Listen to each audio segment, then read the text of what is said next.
Come on in, chefs. Let's get some energy in this place. Come on.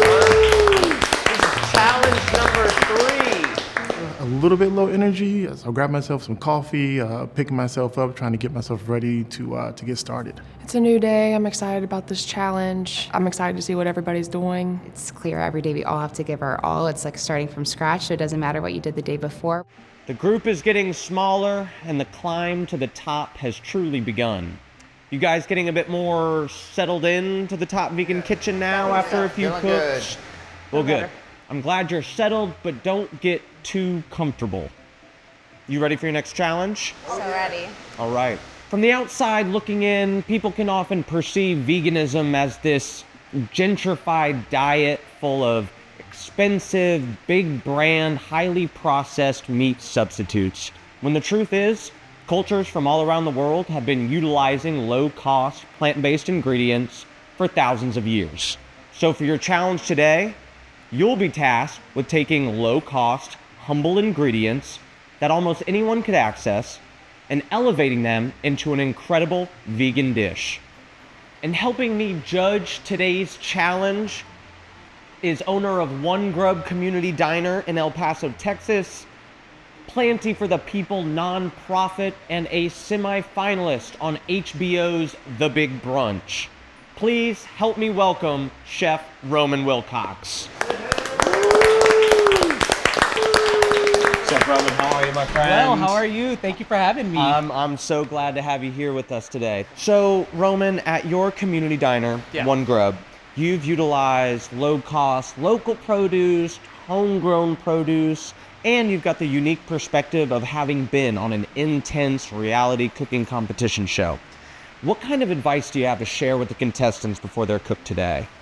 You guys, you'll see, like, you'll hear so many times about people saying they would love to go vegan, but it's too expensive, and that's always kind of having to do with the processed foods and stuff. So what I want for you guys is to be able to just go in, really dig into who you are, what food is to you, and if you go to like your most comfortable, comforting, delicious foods, more than likely it's going to be something that's of a simpler ingredient and probably better for you too. All right, well, I think we're in for a great time. We're gonna have 7 amazing dishes up here in about 75 minutes, and if you guys are ready, the stipulations are clear. Low-cost, humble ingredients elevated into an incredible vegan dish. And like Chef Roman said, let's have a great time. Yeah. And if you're ready, that 75 minutes starts now. Woo! A little anxious about today's challenge with the budget-friendly meal.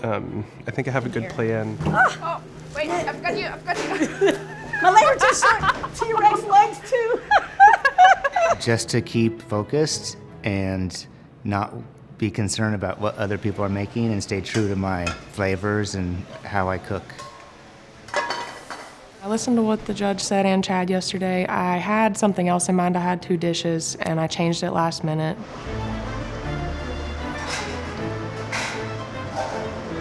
Whew, I'm like burning my eyelashes off right here. Oh, that's what sucks about being short. Hi-ya! Are you okay? Yeah. What's going on over there? You need some help. Open my jars at home. Some people, their ingredient list was only 3 or 4 items long for Wow. this budget-friendly challenge. Yeah. I think Sarah is using only things from the pantry that we already had. She didn't even submit a grocery list. See, So she's that's really smart. trying to make the most of what was already there and play into that. You know, at my house, we call that a pantry challenge. You totally. don't want to go to the grocery store. What do we have in the pantry? What do we have in the fridge? And that's always fun doing stuff. And then that's like eating at home every day for me. Yeah, It's always a pantry challenge, bro. Especially in today's age where we have so many pre-made, processed vegan products, there can definitely be a misconception that it is so expensive when it doesn't need to be. And it also doesn't need to take a lot of time, and that's something I wanted to show today. You can create crazy depth of flavor with minimal ingredients that don't cost much in a minimal amount of time. Getting my food ready. I feel like when I cook for family, I gotta sing, you know? Make sure there's love going in the food. You gotta sing to put love in the food, you know what I'm saying? That's right, you feel me? Yeah. A little love. You want me to start singing too? Please, what you got? What do you want to sing? Hall & Oates. I have no idea who that is. No? I'm too young for that How shit. about New Edition? Mr. Telephone Man, there's something wrong with my line. Lester, we should take this act to Broadway. What do you think? Yeah, sure. I always wanted to go to New York. Most people here are already established. They've already been in restaurants. They've already done this for years. I like to imagine that for where I'm at and my experience, I think I'm pretty good. Like I said, there's a lot of talent here, but if I was 10 years older, I'd be that good too, I think. In case you're all wondering, this is how I got big arms. I make a lot of bread at home. That's the secret, Logan. Remember that. That's the secret. Just need to make bread every day. Heard. It's hard to tell how the energy in the kitchen is because I'm just so focused on what I'm doing that I don't really notice what's going on around me. Like, apparently I spilled sesame oil today and I didn't notice until the very end when like half the bottle left a puddle on my table. Mateo, Yeah, when you're cooking on the budget, what you thinking about? green plantain ceviche. Nice. You? A West African stew. Oh, that sounds great. I want to taste that. I got you. I'm making plenty. The first thing I had to do was get water on the stove to bring to a boil off the green plantain for my ceviche, because those needed to be fork tender and cooled down so they could be marinated with all the other vegetables that went into the dish. And then I had to get the taro chips sliced and oven ready. So those took most time in the competition. In my city, in my culture, it's really hard to get somebody to just they hear the word vegan and it's Yeah, and you not know, have like them and they don't even completely give it a chance. off-put by their preconceived notions. Yep. So if or- I give them like a crispy torta milanesa with the jalapeno, that like something that they would see in a market, and they taste it and it opens their eyes, you know. Yeah. And so there's a lot of layers to why we do the food that we do. Yeah. It's the familiarity. Yeah. It's like you think vegan, you think it's entirely different than everything you've Yeah. ever eaten. Right. Whereas When you realize apples and peanut butter is freaking vegan, bro. Yeah, yeah. know what I mean? Ants on a Slice log of with some bread. little yeah, raisin. yeah. It's like yeah. you've been eating vegan your whole life. You just Yeah. don't know it. Desiree, we didn't get to see your dish in action yesterday until the very end. I see you've got a bunch of stuff in a pot, which is usually indicative you could feed a big family with that. What are we making today? Today we're making a Tuscan kale, white bean, and potato soup. Yum. I'm gonna make a bread in the oven over there with some rosemary and olive oil. I really tried to do stuff that was accessible where I'm from, stuff that people have in their cabinets in their pantry all the time, stuff that they can go outside and pick. Everything I used was garden stuff. Tomatoes, peppers, herbs. And is this something you said you were kind of sticking to your roots? Is this something you make it's something often? you can go outside and pick all that stuff in the garden. We grow that every summer, so. Yeah, I've been gardening my whole life, getting stuff out of the garden, making dishes. That's something I remember from when I was really little. And I think that stuff is cheap and easy to make, and it's not hard to make a vegan dish out of. This is literally just tofu fried, nothing, no seasoning, nothing on it yet. Usually I use a food processor at home, so this does not take as long. Today I'm chopping. Yeah, so the biggest thing I wanted to show today is just how inexpensive being vegan can be. In fact, the majority of people in Indonesia eat vegan by default because it is so much cheaper. I know for me personally, when I was a broke college student and when I was just starting off in restaurants and it was tight in between paychecks, I was able to successfully be vegan as well. And I just wanted to show some dishes that got me through. Traveling is the biggest eye-opener. It's given me more perspective than anything. Being from a small town in Ohio, you know, you're kind of in this bubble and you don't understand in other countries how tough people can have it. They can work so hard for so little money, and it has just really showed me to be grateful for everything and also to help people see what's possible. Lester, how you feeling today, my man? What's the challenge saying to you, and what are you about to say to us with your dish? Yeah, so I want to say to you is that this challenge is speaking to like family to me, because when I'm thinking about budget, I'm thinking what do I have in the cupboard, what things I already have. So I'm using stuff that most people will have at home. Everybody always has cans of stuff. I know I do. Yeah. Sure. So it's just things like that, throwing it into a West African peanut stew, which wow. really speaks to me. I made it for my family before, they loved it. And I'm also thinking too, right, like budget, you also want to feed a bunch of people, so you got to make a bunch of food for like not a lot. Big So- batch. Yeah, so I'm stew's trying- great for something like Yeah. that. Today I was thinking budget, I'm thinking family, family's at home, my fiance, my son, my stepson. I'm thinking, what do I make for them when I'm home from work, I'm tired, I don't want to go to the store, and this is one of those dishes I make that it's a lot of it. We have leftovers. We do big meals on Wednesday, so it's something I always make on Wednesday too because it'll last us a couple days, and and it doesn't break my pocket. Behind. Look, I forgot to boil water, but you know what? I got hot water right here. Bringing visibility to this in this format, again, it's recognizable. People can see it. It's a lot of what I do with my food you're doing with this show, and you're just bringing like, look, they're cooks. Yeah. They're cooking. They're cutting vegetables. It's like there's no difference. And it's no difference, and it's just as important.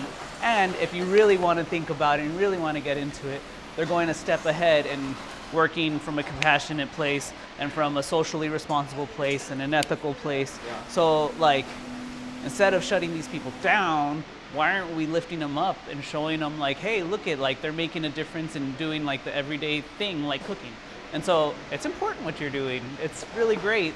I couldn't find my yogurt to begin with that I used to make my grilled flatbread, so I had to scramble, and I found it and was able to get my bread rising. And oh my gosh, it smells so good. Are you making? I was wondering, are you doing like a crab cake or something? Or? So this is gonna be an okonomiyaki, which is a Japanese-style pancake and translates to fry whatever you want. Right. So that is the cool thing. You can really put anything you want in there, top it with anything you like. It's like the perfect use everything up kind of meal. Absolutely. One of my favorite things in the Chinese culture is actually when people put stuff in my rice bowl as a sign of appreciation, which I think is a really cute love language. It's so sweet. It's like, have some more of the mushrooms. Yeah, so this is my, I don't know what to cook at home. Let's have some food and see what's on the fridge dinner menu. In the restaurant industry, you're seen at the grocery store enough. Some nights, you just gotta cook with what you got. Yeah. So I'm excited to see this dish come together. Mark of a true cook. Yeah, you know, pulling something beautiful out of nothing like that. So Those look awesome, chef. Bam! Got him! That's what you do when you make good bread. You go, got him! All right, Logan. Hey. 2 challenges in a row in the top 3, really showing your stuff with these bold Mediterranean flavors and dishes. What do you got cooking for us today? yeah, I'm keeping those same flavors coming. I'm making a Turkish flatbread. There's some yogurt left over from yesterday, so using leftovers, that's budget friendly. Yeah. It's some parsley, and it's a yeasted dough here. This recipe is a pretty quick rise, has a 15-minute rest time after you knead it for about 5 minutes. So I thought that it was the perfect option for this challenge. this is my favorite kind of eating, bro. Yeah. Besides like my own city's type of stuff. Love Mediterranean, so I'm really excited, man. Thank It you. sounds fantastic. It's Yeah, good to see Doe in the chat too. For sure. Yeah.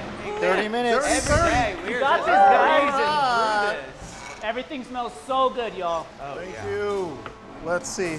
Fingers crossed.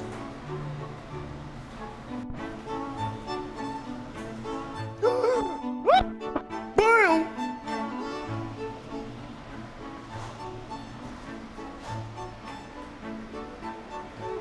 Sorry, that was for me. That was me. That was personal.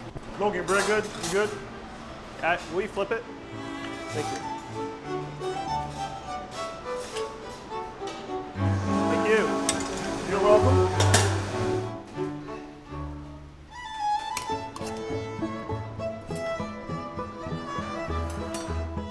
What's really hard is that like you can be coasting on a high, feeling good, and just like Yeah. and not even that's feel the it coming problem. and see and it. sometimes that's what's up with these types of shows. Yeah. That it's not cumulative. You know, not necessarily. Never, You right. could highest of highs one day, but it's a whole new cook the next round. You know, it doesn't matter, I think, that I won yesterday. I'm proud of myself, yes, but you never know. Today, I could mess up an empanada and get sent home. So I'm not a winner until I win. So but I'm gonna keep on going. Chips are looking nice and crispy, fresh out of the oven. I fried some just in case these weren't going to be crispy enough, but I like these a lot better. I made the oven-baked taro chips just because they take a long time at low heat. So it took almost the full time to get them to the proper crispiness. Yeah. So I did fry some at the very end just in case they didn't come out, but they all turned out really well, super crispy, light, very little oil to them.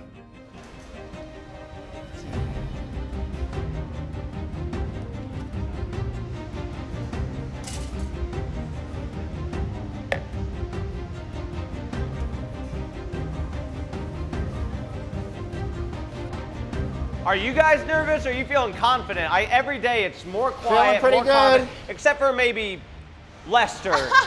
He good. lets his confidence be known. Come on, man. Bam! And that's what I was looking for. A boom, got it. I love about these empanadas is they're so forgiving as far as like the stuff goes. So you don't have to make it perfect. Just, you know. You guys are all gonna learn how to cook. You know that, right? I'm gonna teach you. This is crazy because I usually do this with my family. So it's a bunch of us doing it at the same time. And today I'm doing it all by my damn self. It's all right though. My cauliflower, got my bread going, salad components ready, bench is a mess. I'm gonna clean up and then get started plating. I'm ready.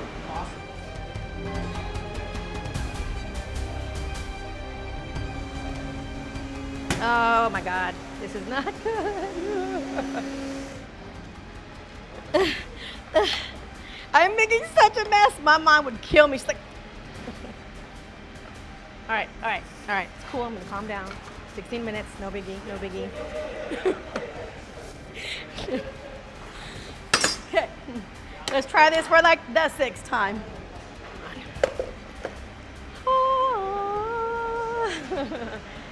All right.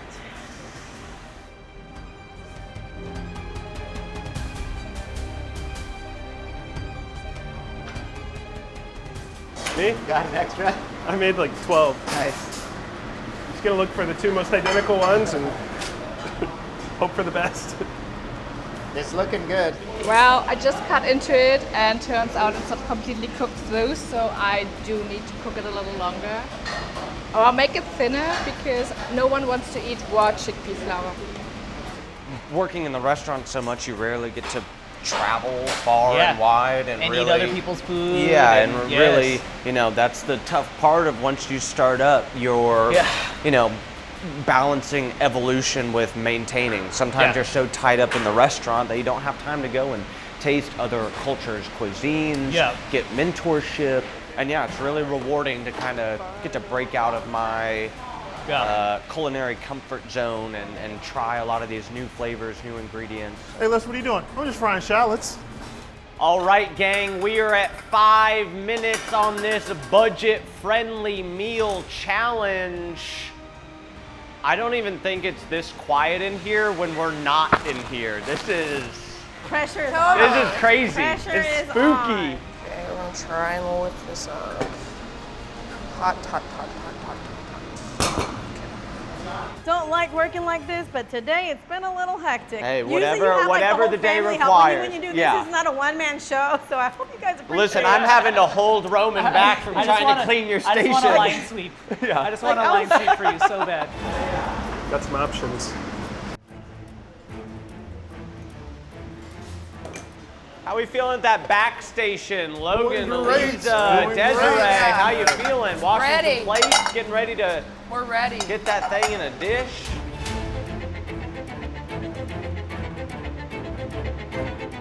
Oh, 1 minute. Okay, well, I guess now is Yeah, the time. 90 seconds. 90 seconds. If you're not plating, 90 seconds. you better be. Okay. Not only did we have to keep our ingredient list budget friendly, but timing wise, I hope you budgeted yourself enough to plate properly. 30 seconds. Wow, this timer is flying. Yeah, take it. What?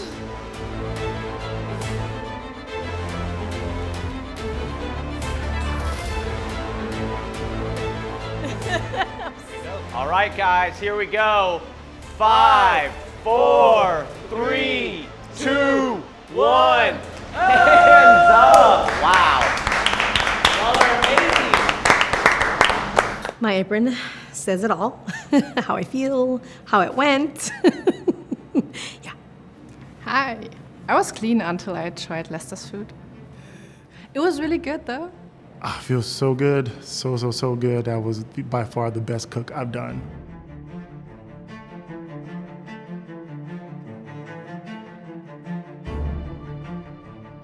Well, Looks like you budgeted enough time to all get your food on a plate, and I'm pretty sure Roman and I have budgeted enough room in our stomachs to try it.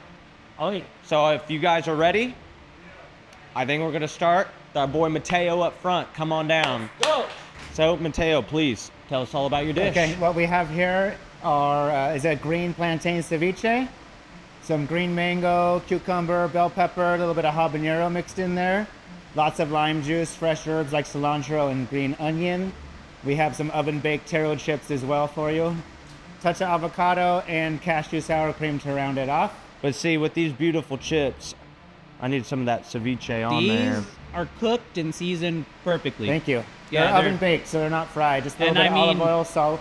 They could be fried, like They they have could be, that yeah. texture where Ceviche, so bright. Yeah, you really get a lot of those beautiful, that lime zest, the tang. what I like to do with my ceviches is introduce something that gives it a little bit of like ocean flavor. So you want to think like sea kelp powder There's or a just touch some, of dulse flake in there. okay, there is some dulse Yeah. flake in there, and it has it. I think I want to feel a little bit more, but I just feel like tasting this and I wanted to see a little more of your expertise level come out because I know it's in there.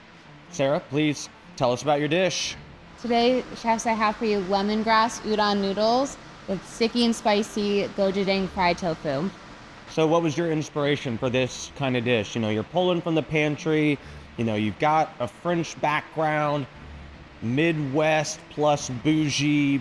How does something like this fit into the inspirations? Asian food is also my love, so I could eat Asian food for every meal, every day of the week. And I calculated that in Columbus, Ohio, this dish costs about $5.30 to make. And what I love is that you could use anything, so it doesn't have to be following a recipe. You can use frozen produce that you have in your freezer, anything that's about to go bad in your fridge. Tofu is really hit or miss for me. It's certainly not my favorite plant-based protein, but that was cooked to perfection. I think you executed the tofu beautifully. I dug into those noodles and it felt just the slightest bit flat. It's good together, but I wanted that same kick and punch that I got from that beautiful, sticky, crunchy tofu. And so it kind of just went, and it stopped it at a certain point for me.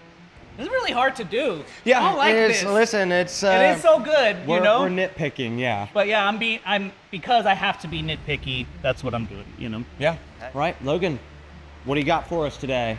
I made a grilled Turkish flatbread, some creamed chickpeas, some cumin, garlic, lemon juice, lemon zest, charred cauliflower with fennel seeds, pickled apples on top.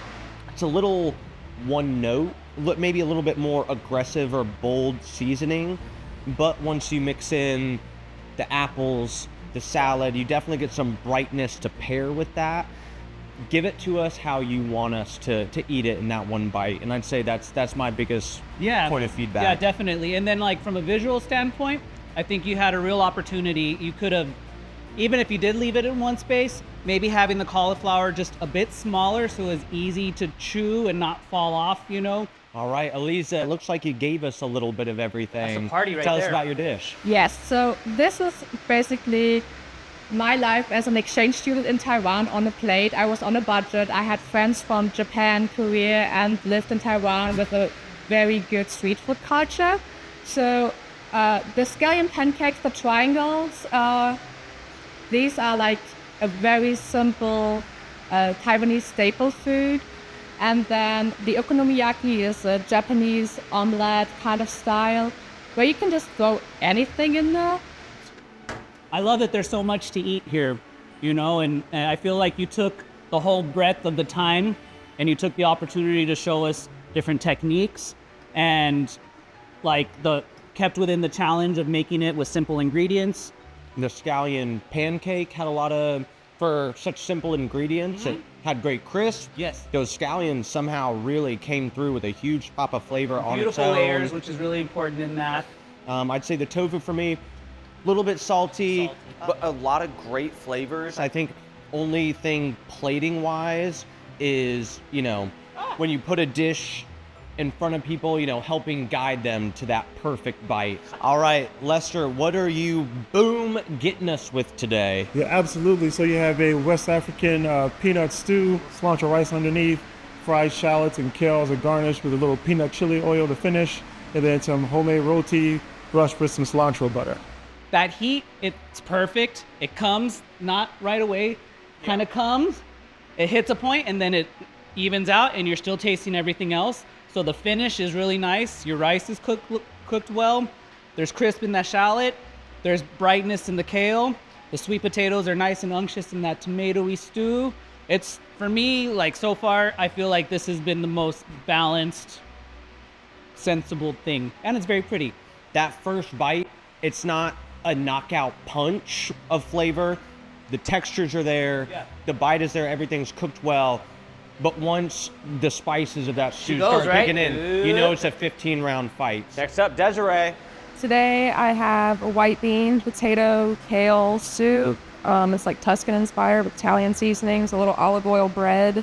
I really tried to use things that were really accessible for where I'm from, something that I always have in my cabinets. And I think it's really good on this rainy day today too, so hope you guys like it. Wow. Yeah, very, very comforting dish. You know, first bite, getting some of those greens, potatoes, that base of the stew has a nice balance of, you know, spice to go along with those vegetables. There's something falling short for me. When you're doing soups, like we're really used to those like chicken stocks and those types of things. And one little good secret to do is to use like Indian black salt, that eggy stuff that for like tofu scramble. It really gives that brothiness and that like caldo type of texture to it and flavor. This is my mother-in-law's recipe for empanadas, but I made them vegan, Colombian empanadas. And then my other mother-in-law, that is her ají from Ecuador. So today I took you to Ecuador and to Colombia, and they just go great together. Great. A great tip for that jackfruit is to get it, shred it up or keep it whole, toss it in some oil, season it really well, and either take it to the stovetop or take it to the oven and roast it. Pre-roast, pre-cook it. Cook it down. Get all that like extra brine out. Get all that wet out because it's the exact same texture as everything else. So the peas are in there and they're saving you texturally. And of course that beautiful crisp outside. So seasonally, you're doing beautiful. And then also, can of jackfruit's not cheap. That's like, I've had to kind of stop using jackfruit in my arena. We do tamales and stuff like that and use it. And we've had to pull back from it because the cost of it is so high. But flavor-wise, it's good. That ají is delicious. The guest judge had a lot of great constructive criticism for everybody. I was told I had the most balanced flavor dish, but at the same time, I needed a little bit more salt and nutritional yeast. So I was happy, but then I don't know. It was great hearing Roman's feedback. I definitely always appreciate any feedback from a chef. I really like having a different judge every day though, just so we don't know the same person, so they don't get to know us, and so we can't make friends with them, so there's no bias there. All right, Roman, after being on both sides of the judges' table now, did you feel better on this side, or how do you feel? I'll tell you what, man, like, I feel sometimes that I can take criticism a little better than giving it. I thought it was gonna be easy, but it was hard and it just was nerve-wracking. But being back there just kind of put me in that state of emergency. Yeah. And it was very reminiscent of my experience. Great. And I hope that every contestant can come away with something that will help them just elevate and be better, you know? When it comes to, you know, some of those top 3 dishes, what ones stood out to you? So I really, really loved the peanut stew. Okay, Lester's West African Lester's West stew. African goodness. Yeah. It was pretty. It felt like home. Even though it was West African, I could just really see like how that dish can just translate into so many different cultures. Yeah, so Mateo's ceviche was perfectly seasoned. Texturally, it was really nice. But to have, what are we at, 75 minutes, you know, to cut up some raw veggies and marinate it. I mean, the crisp on the chips was nice, but yeah, again, I'm taking some home on the plane. It's really good. All right, is there a third dish that really stuck out to you? Yeah, I loved the empanadas. Yeah. They were beautifully done. The pastry was on point. What dishes left you wanting a bit more today? So I really did want to see more from Desiree. Her soup just kind of fell flat for me. I don't know, it just felt like too much of a like, throw together. I felt like a nervous energy coming from her, and maybe it was just translating to her food, which I get it. It's a pressure cooker. It's really hard. Elisa's sampler platter. Separate elements were kind of good on itself, but that tofu, I don't mind punch in flavor, but that doesn't mean salty. But you don't want to be assaulted. Yeah, it was, hello. I was assaulted. So I think we faced a lot of those issues today with creating the perfect bite, you know, contestants kind of spreading out some of these flavors that work really well together, but separate, you know, leaves you hunting. Yeah, like Mr. Logan. His was a good example to see like how things are cut and the shape of stuff, how it affects your eating experience. So that cauliflower is great with the fork and you're taking a bite out of it, but when you're having it on a flatbread, you really kind of want to see a smaller piece of it. All right, so I think we've got our top 3, bottom 2, winner and loser of the day. You feeling confident about it? It is, but such is life in the Top Vegan Kitchen. You know, we're cruelty free on a plate, but it doesn't feel good to send someone home. So luckily, you'll leave that part to me, and I'll let you crown a winner. Thank you for that. I'm not really sure how it's going to go. Everybody seems pretty nervous about how the judging is going to happen today. And I agree, my tofu was very salty, so I feel a little unsure and insecure about the final judgment, and I hope that this is not my ticket home, because the tofu was just the sidekick. All right, well, Chef Roman and I had some deep conversations over some full bellies. I really feel like everybody came and met this challenge, low-cost, humble ingredients that, you know, really stick to your ribs. You know, we had a few bites of each plate and maybe a little bit here. Very, very satiated. But I think we've narrowed it down to our top 3, bottom 2, and Mateo, the ceviche was super light, super bright. The chips were really cooked to perfection. Johnny? The empanadas, kind of your bag, I think. You know, you're bringing your home cooking, what you do for your family and your loved ones. You're putting it on a plate. Definitely felt comforting, balanced. All those seasonings. I mean, for me, those are very familiar seasonings, you know, and you hit them right, and it was really good. And then Lester, yours was a surprise because in the very beginning, you're just kind of like, okay, and then the flavor came and developed, and that was like the really fun part of eating your food is that it kept going. Do you want to crown our winner for today? Yeah, our winner is Lester.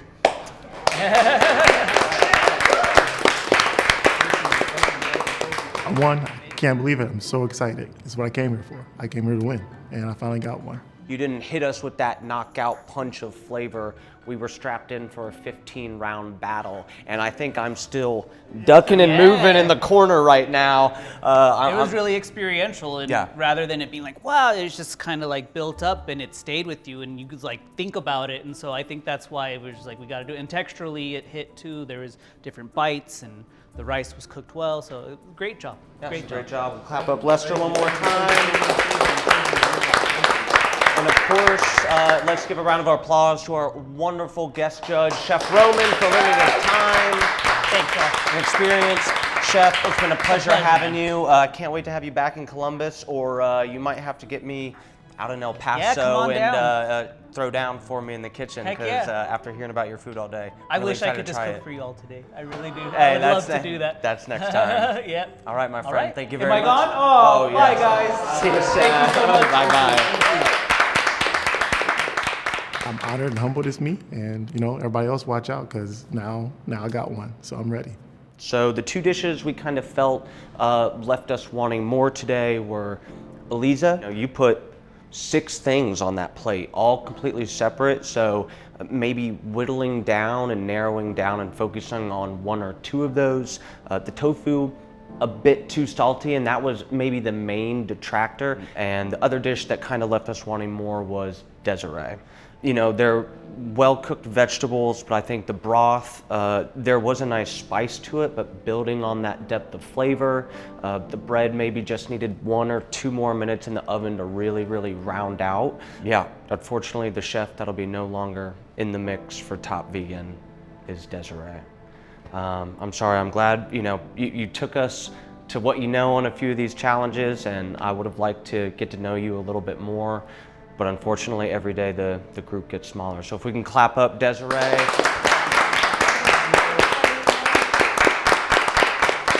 Yeah, this definitely isn't the end. I'm gonna go back home, try to learn a little bit more, but I'm grateful.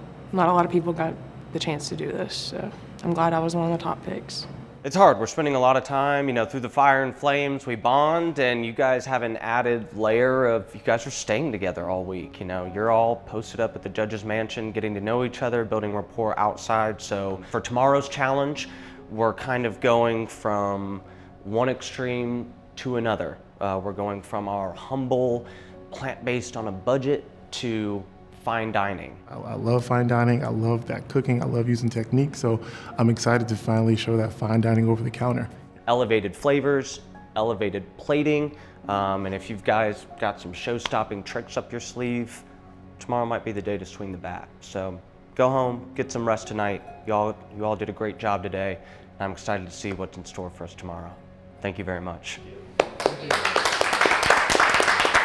Survived another day and ready to bring some more flavor to the competition. I feel relieved that I still got another chance. I expected to be in the bottom, but I don't want to be in the bottom again. That's not fun. My focus was just all about family today, so bringing that energy really helped me. So I'm going to bring that tomorrow and the rest of the competition. Just really be focused on what I'm here for, is to win this for them. It was tough coming here. I didn't think it would be this tough to be away, but I'm really missing them right now. I know they're proud of me. I know they're cheering me on. So winning this would just make it all worth it. It would mean that this sacrifice my fiance is making, watching our 7-month-old while I'm gone, is going to mean a lot to come back with the title of top vegan. Yes, thank you so much. You're welcome. Savannah, damn you.